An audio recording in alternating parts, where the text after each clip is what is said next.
Hey guys, how's it going? This is Quentin here. It's been a while since I've made a video, but let's hop into it. Today we're going to be reviewing the Smittybilt overhead gear console. Get a little bit farther back look. That mounts inside, well, a Jeep. So, alright, just to give you a rundown of the installation. Installation was very easy. You have a main plate, which is metal. Got a huge metal plate right here. Now they're going to have some, I guess you can call them little walls that stick down right here on the other side. Make sure those are facing down. Now, assembly of this is very easy. On the early model TJs, you have a, let me show it to you here. You have a plate. Let me get inside the Jeep. Alright, you have a plate here that bolts on right to where your clips for your sun visors are.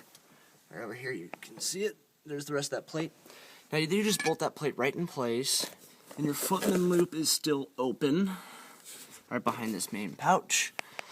Now, what you do with this back plate is you need to have your soft top off, by the way, or roll it back, or do whatever you need to do, because you're going to need the space. So make sure you have your soft top off. That's a huge hint.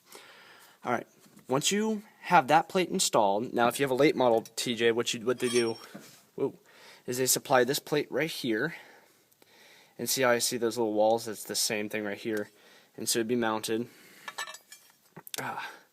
like this. Now notice those two little notches, those will go inside your footman's loop.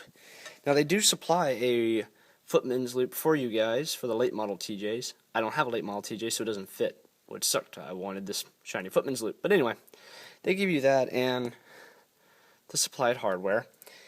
And what you do, kind of hard here, I'm on limited space, is if you imagine that plate being installed up where my plate is right there, what you're going to have is you're going to have this little piece right here underneath, like that, and there's a bolt hole right here, and where this thing just bolts together and kind of clamps on to that footman's loop. And that's how it's held on there by the late model TJs. Well, at least that was my interpretation of the instructions. I didn't really have to read that part, considering mine's not a late model. Anyway, back for the early model, guys. Once you install this plate, you basically just slide this panel on, soft top off. Can't stress that enough. Now there's gonna be a flat spot here, and it's gonna even be rounded off a little bit here, so it rests right here. After that, you literally just run a couple of hose clamps, which they supply the hose clamps. They cheated me out of one. I had to use one of my own, but they gave me one. So, so you just run that through the hole. You'll see the obvious hole, and you literally just hose clamp this thing down. Now they have these sleeves here, as you see, they're very scrunched up. It's like they weren't exactly the proper length, but it's alright. So you just hose clamp those down. Feeding these through the little sleeves is actually harder than hose clamping this down. Here's a little turn knob that makes it even easier.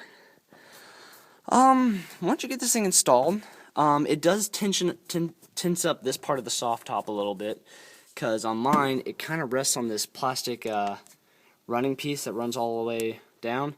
It kind of puts a little bit of pressure on that, so it tenses mine up a little bit. Nothing too much. It was really tight before, but now I've gone for a couple runs. It's loosened up a little bit.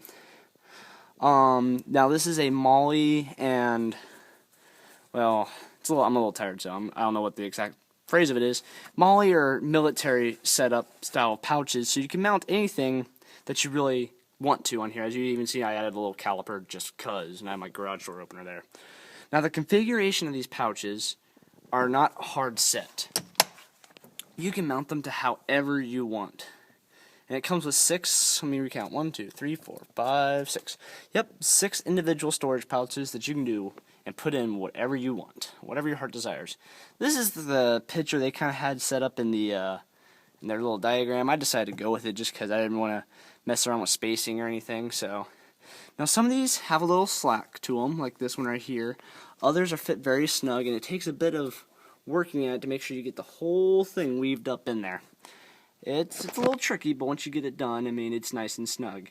Now some of the snaps are a little weak, which I didn't like on my flashlight mount over here. Yep, it's even freaking busted. Great. See if I can do this one-handed. Probably not. Like that snap's a little weak. Front snap's not, but this one is. Probably gonna have my girlfriend sew me on a new one. Yeah, I can't do it one-handed.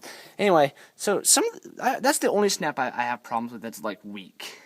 I can probably just pinch the edges of it a little bit closer together, and it'd probably hold better. But other than that, all these things hold up very well. Right now I have the doors on because it's a little chilly in the afternoons. But this thing, when I did have the doors off for a little bit, this thing holds up very well, and surprisingly does not get like a whole bunch of shudder with the wind. So you don't really have to worry about that if you're running topless. Well, topless, I don't know, because you probably will get a little bit more ruffle out of it. But if you're just running with the doors off and the back window off, you should be perfectly fine. You can purchase this thing on 4-wheel drive for about around $170. I love it. I mean, it adds more storage to your Jeep, especially when you have stuff stored on sides and everything else you can, like me. I mean, storage is a good thing. Some of you might want to put your CB up there, so if you want, you can probably trim up part of this canvas out and put your CB mounted up there. Who knows? So, if you're wondering how this thing is mounted to the backing plate, it is literally some Velcro straps through a little loop, and you just kind of really pull them real tight, and that's how that's secured onto the plate. The instructions are, they're not the best, but it's pretty simple to figure out. If you guys have any questions, let me know, and I'll get back to you as soon as I can. So, as always, keep it a Jeep.